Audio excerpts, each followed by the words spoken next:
Quand nous regardons autour de nous, nous pouvons trouver autant de croix que d'étoiles dans le ciel nocturne. On dit qu'un tiers de la population mondiale, soit environ 2,2 milliards de personnes, est chrétienne. Il est donc naturel qu'il y ait de nombreuses églises autour de nous. Et comme il y a tant de croix, il existe de nombreuses doctrines et branches. Il y a une seule Bible, et Jésus a prêché un seul évangile. Cependant, maintenant, 2000 ans après Jésus, pourquoi existe-t-il tant de doctrines et de branches? Tous prétendent qu'ils sont authentiques, en traitant les autres d'hérétiques s'ils sont différents d'eux.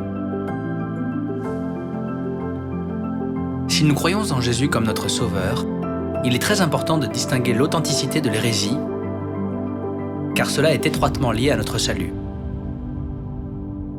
Il y a 2000 ans, Jésus a prêché l'Évangile et ses disciples l'ont suivi. Alors, lequel est l'Évangile authentique?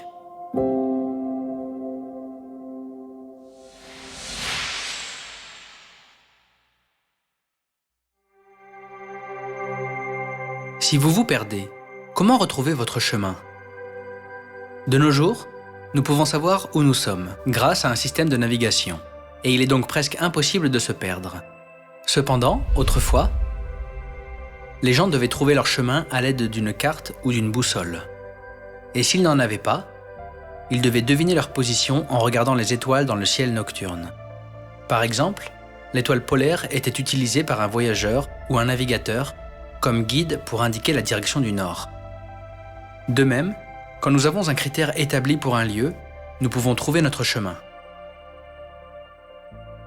De la même manière, lorsque Jésus a prêché l'Évangile il y a 2000 ans, il n'y avait pas d'autres doctrines ou branches comme aujourd'hui. Alors, en cette époque où toutes les églises prétendent être authentiques, que devrions-nous fixer comme critères pour retrouver l'authenticité perdue? Ce sont elles, les Écritures, qui rendent témoignage de moi. La Bible rend témoignage de Jésus. Par conséquent, le critère pour distinguer l'authenticité est la Bible.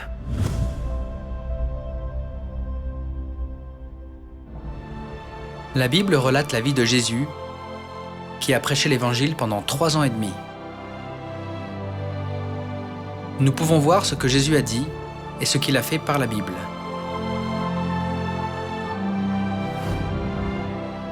Car je vous ai donné un exemple, afin que vous fassiez comme je vous ai fait. De même, si nous suivons les exemples que Jésus nous a donnés, nous rencontrerons l'Évangile que Jésus a prêché il y a 2000 ans. L'Évangile authentique.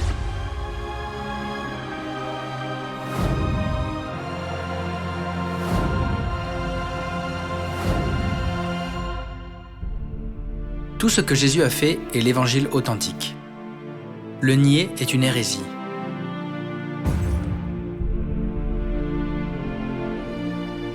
Le critère absolu pour distinguer l'authenticité de l'hérésie n'est pas défini par le nombre de personnes, mais par le fait qu'une église suit ou non les enseignements de Jésus.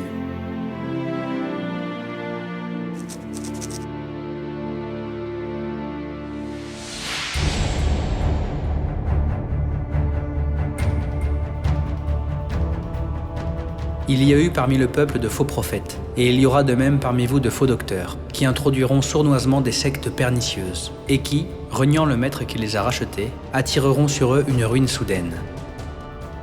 Plusieurs les suivront dans leur dérèglement, et la voix de la vérité sera calomniée à cause d'eux.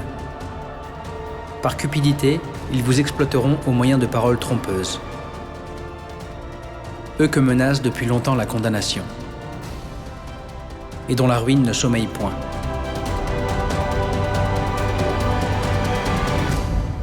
Les faux prophètes introduisent des sectes pernicieuses, renient Jésus et calomnient la voix de la vérité au moyen de paroles trompeuses.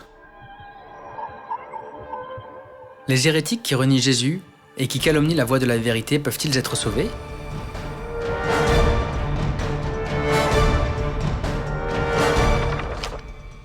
Ceux qui me disent « Seigneur, Seigneur » n'entreront pas tous dans le royaume des cieux, mais seulement celui qui fait la volonté de mon Père qui est dans les cieux.